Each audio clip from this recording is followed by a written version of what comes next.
Hey guys, so the last video I uploaded got sort of messed up, and the frame was heavily cut, so you didn't get a really good look at the knives. So this one is going to be a better look at the Tighe-Coon, because you really got to get close up to these to appreciate, the detail that goes into them. And they're just, this and the Tiebreaker are both incredible knives, but this Tighe-Coon with the ridges, the sculpting on the blade is just incredible. Looks really, really nice. If it'll focus here. And there's me in the mirror, polished flats.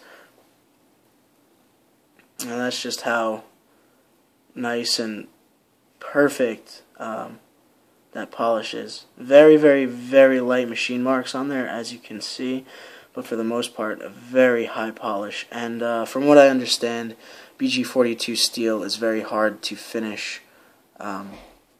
So to get a polish like this is very impressive. And I love how that black signature logo contrasts with the mirror polish. It looks very nice. But these ridges in the blade are really nice. They're actually not uniform thickness throughout. They start off pretty thin at the spine towards the tip, and then as you progress towards the handle, they start to taper and become a little thicker right in here, and then they also start to taper down and sort of just thin out right towards the edge there, as you can see. Yeah, there we go. It's got that nice decorative pivot, which is definitely a nice touch, but it's got, that standard Torx slot right in the middle, so best of both worlds. It looks nice, but you don't need a special tool to adjust the knife. The button lock itself is also nicely polished and machined, and there's really only, there's just one standoff holding this knife together besides the pivot.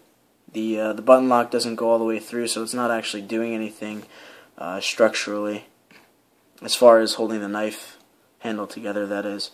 But yeah, just the pivot and that one standoff. Very, very simple construction, which I think is perfect for this knife, because when you have all this nice detail on the handle, it would sort of kill it if you had, a bunch of holes up the side of the handle. And that's another reason I'm really liking this button lock on this knife, because aesthetically you don't have the lock bar cut out. That line going through all of these nice grooves.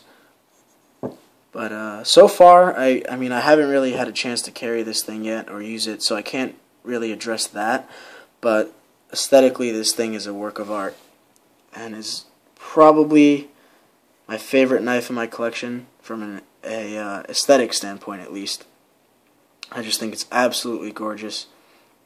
Very, very good looking knife. I don't know why. There we go. Now it's focusing better. But yeah, absolutely beautiful piece. No jimping whatsoever, and it doesn't really need it. Your hand locks in just fine without it, and it would make it too busy. Even though it's got all these details on the blade and the handle, it's still a very simplistic design overall, but very well thought out at the same time. I'll talk about that more in the review, but this is just to get a good look at the knife. And this has got to start focusing better. Come on. There we go. Yeah, nice polish on the pocket clip to complement the blade flats there.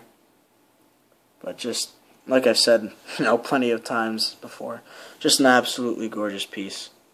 Beautiful, beautiful knife. This has moved up to my top 3 right away. Incredible knife. So that is the Brian Tighe-Coon, and thank you guys for watching. Take care.